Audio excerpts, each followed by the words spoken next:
J'essaie de vous faire une vidéo, vous en faire une de temps en temps, puis là aujourd'hui j'ai bien de la misère parce qu'il y a du bruit tout le temps.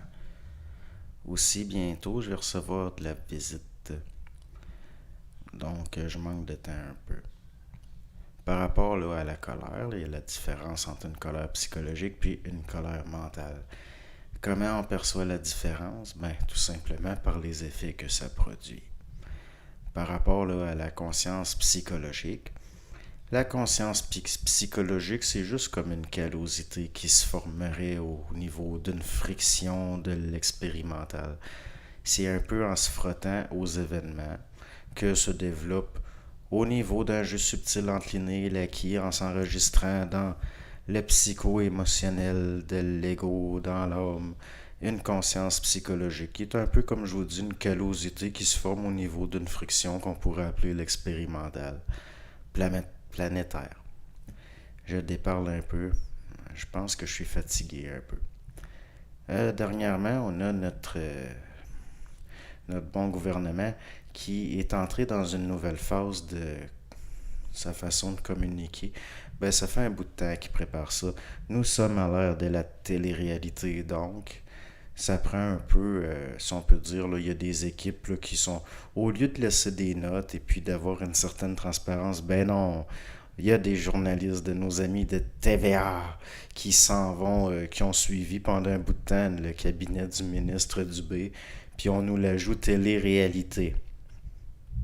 Hein, parce que c'est pas la télé-réalité, c'est pas de la réalité dans le sens que on filme énormément de matériel, puis après il y a un montage, il y a une mise en contexte, il y a tout le temps de production derrière qui joue.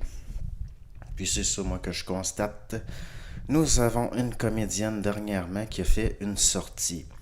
Bon, les artistes, ce sont des gens très sensibles. Mais pas sensibles au sens où je l'entends habituellement. Eux, c'est émotionnellement au niveau...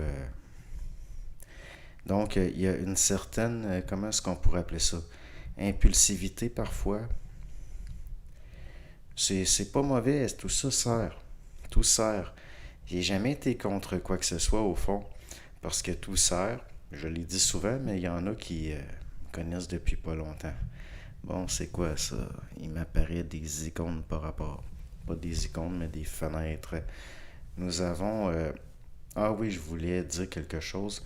Il y a un audio qui a été mis en ligne par David Lévesque. Et je vais vous mettre le lien. C'est Marc de la Salle avant son décès, quelques années avant son décès, qui parlait des nouveaux initiés. C'est un enregistrement auquel j'avais eu accès et que j'avais trouvé excellent, donc je vais vous mettre le lien. Moi, je vous dis, je considère ça comme excellent. Par rapport à notre ami, entre guillemets, ami, dans le sens que nous n'avons que des amis en ce monde. Notre ami qui a fait une sortie, la comédienne, là, la connaissance, la dame connue de vue parce qu'elle passe à la TV depuis 25 ans. Eh bien, cette dame-là, elle va se rendre compte qu'elle a peut-être moins d'amis qu'elle le pensait, ou que certains de ses amis n'étaient pas des vrais amis. Il y a quelque part là une sorte d'entrée un peu dans le réel. Tout ça grâce à quoi? Grâce à une certaine impulsivité. Mais derrière l'impulsivité, il y a les mises en vibration, puis nous sommes amenés à vivre ce que nous vivons. Nous sommes testés à travers ce que nous sommes. Et comme le libre arbitre n'existe pas, ben, c'est pas l'ego psychologiquement qui doit se sentir, si on peut dire, mis en jeu. Il est mis en jeu, oui, mais on peut pas prendre ce qui nous arrive trop personnel non plus. Parce que notre expérience ne nous concerne pas à ce niveau-là. C'est quoi, comment il disait ça, Don Bernard? C'est pas de vos crises d'affaires ce qui vous arrive. Ça a l'air fou. C'est surprenant parce que c'est l'ego qui subit. Mais pourquoi est-ce que l'ego subit, puis subit? Parce que soit on accumule de la pollution, soit on la brûle. Soit on acquiert de l'objectivité, soit on acquiert de la subjectivité. Et parfois, à force d'acquérir de la subjectivité, il y a des vieilles choses, des vieilles structures au niveau, comment je pourrais dire ça, du psychologique, du psycho-affectif qui brisent. Et c'est nécessaire. Donc, la souffrance, c'est quoi? Comme j'ai dit il y a plusieurs années, c'est quoi de la souffrance? c'est de l'information. Ben oui, si vous marchez sur un tesson de verre, que vous vous blessez le pied, ben il y a de l'information. C'est de l'information. Vous vous êtes mis le pied là où il fallait pas. Est-ce que vous êtes responsable de ça? Non.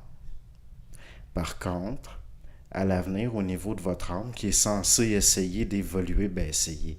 Il est supposé avoir une évolution à ce niveau-là. Vous êtes censé avoir enregistré dans votre mémoire, c'est-à-dire dans votre âme, l'information comme quoi il ne faut pas se mettre les pieds n'importe où. Mais bien, comment est-ce qu'on acquiert de l'information comme ça? En se mettant le pied n'importe où, au début. Donc, je ne sais pas si c'est clair ce que je dis, ça doit dépendre de la personne qui écoute. Donc, c'est ce que j'avais à dire pour maintenant. C'était aussi pour faire un petit quelque chose, parce que je me dis, si je reste 3 4 semaines sans rien faire, il y en a qui vont s'ennuyer. Donc, c'est ce que j'avais à dire pour aujourd'hui. Bonne journée.